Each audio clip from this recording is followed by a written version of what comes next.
Sullo stesso circuito di Spa-Francorchamps, dove Alessandro Pierguidi poco più di un mese fa aveva condotto al traguardo la sua Ferrari 488 di GT3 nella 24 ore del Belgio, i piloti del Challenge Ferrari Europe si sono ritrovati per l'ultima tappa del prestigioso monomarca. Prima di andare a vedere i momenti più belli di questa 2 giorni, andiamo insieme a Giancarlo Fisichella, pilota ufficiale Ferrari, competizione GT, e a Niccolò Schirò, pilota del Challenge Ferrari Europe, a conoscere la telemetria.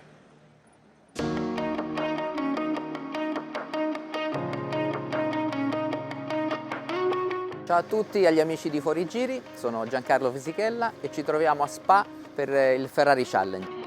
Parliamo di telemetria. La telemetria è importantissima per noi piloti, ma anche per gli ingegneri, per vedere tutti i valori della macchina, per vedere dove si può migliorare l'assetto, ma anche dove si può cercare di frenare più tardi, e questo lo andiamo a scoprire con Niccolò Schirò. Ciao Niccolò! Ciao Giancarlo!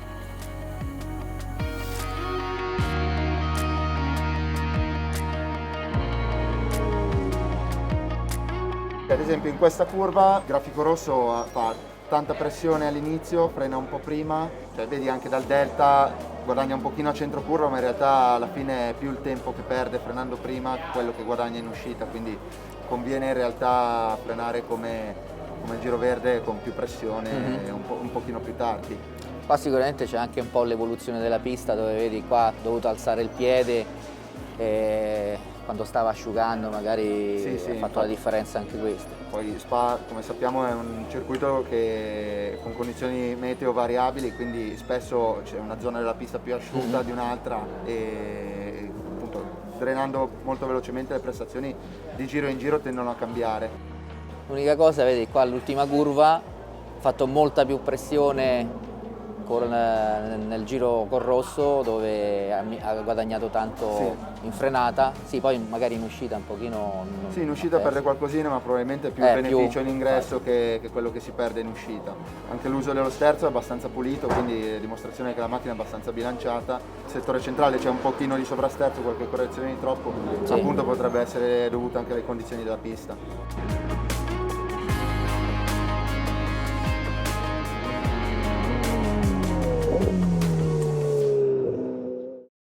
E dopo il dietro le quinte godiamoci questa 2 giorni di gara. Ecco i momenti più belli.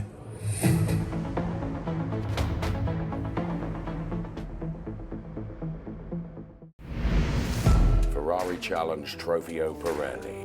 At Spa-Francorchamps, John Vortique, local driver, put it on pole position for the Pirelli drivers. Michel Gatting and Niccolò Schirò trying to do their level best around La Source to try and find a way by, but it was the local driver that was in P1. Niccolò Schirò taking avoiding action, a coming together that nearly happened for him. Up front though, John Vortique still defending from Michel Gatting and Niccolò Schirò. Schirò trying everything he could to get by Michel Gatting, including here at the bus stop chicane. All playing into the hands of John Vortique. And then in the AMs, it was Sergio Paolo with this move that put himself into P1 for Trofeo Pirelli Am. John Vortique, though, local driver, was untroubled. Meantime, for P2, what a battle between Michel Gatting and Niccolò Schirò, then side by side through Eau Rouge and Radion. And Niccolò Schirò put it into P2 to the delight of Rosso Corsa. However, John Vortique would be the victor. He took the win for the Pirelli drivers. For the AM drivers, it was Sergio Paolo, the Spanish driver, P1. John Vortique, very happy.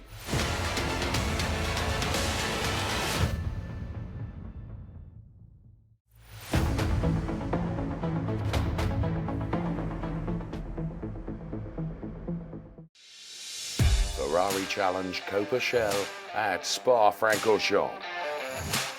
Ernst Kirchmayr from pole position as the lights go green.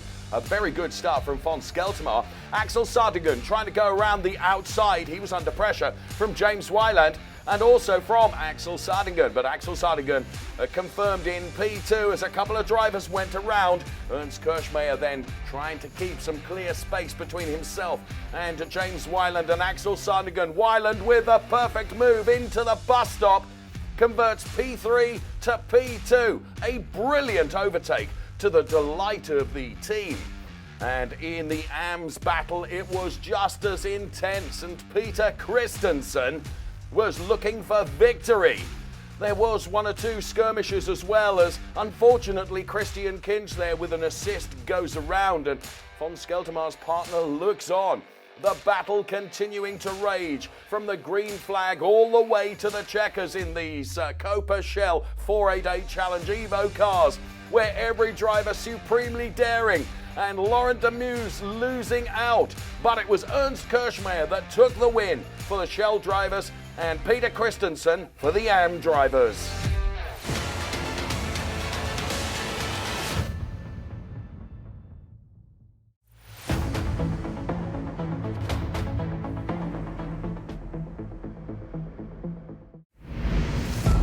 And the drivers assembled for Trofeo Pirelli Race 2. Michel Gatting having to start from the back of the grid in a spare car as the cars head to La Source for the first time of asking. John Bortique, the local driver, determined to maximise his weekend, but unfortunately it was going to be P2 as they made the run-up Radion and Eau Rouge. Niccolò Schirò and John Bortique side by side. John Bortique, is he going to be able to get in front? Yes, he did.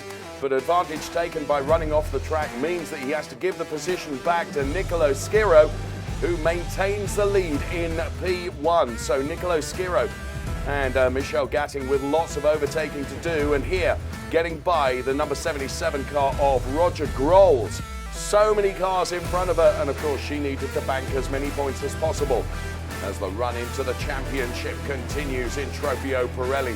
Some hairy moments along the way for various drivers, but Niccolò Schirò headed towards the checkered flag.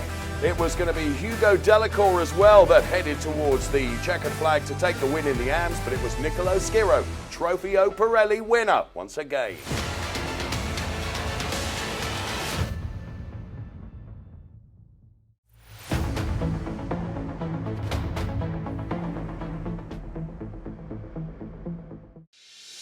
Coppa Shell Race 2 in the sunshine at Spa-Francorchamps. Joachim Olander we saw, but Ernst Kirchmayr and Axel Sardigan on the front row of the grid. Who would make it first through La Source?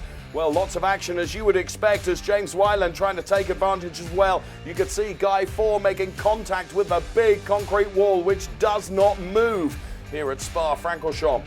So Axel Sardigan and Ernst Kirchmayr side by side, so too Von Skeltermayr and James Wyland. There was Guy Ford, very disappointed, so Martinez Richter out of the race as well. James Wyland having to give a position back to Von Skeltermayr, so he goes from P3 to P4. And the championship chase was on. Giuseppe Romelli and Josef Schumacher having a coming together, but Josef Schumacher up Eau Rouge, maintaining his position.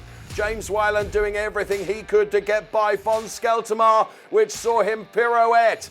It was going to be a confirmed P4, and Von Skeltermayr's fans looked on as Laurent Demuth disposed of a car around the La Source turn. Heading towards the checkered flag, it was going to be Peter Christensen that took it for the AM drivers, but another win for the Coppa Shell driver Ernst Kirchmayr.